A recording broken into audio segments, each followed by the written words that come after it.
Hello everyone! Today I'll show you how to sign up for a free Canva account. To start, go to Google and search for canva.com. Once the page loads, select the first result.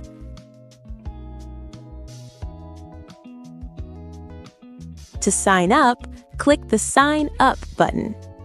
You'll see several options including signing up via phone number, Google, or email.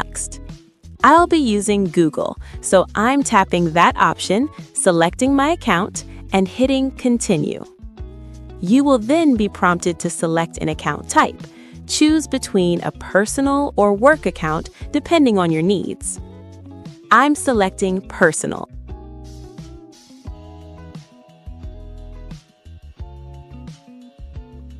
Tap Next and you're all set. Your Canva account is ready to use.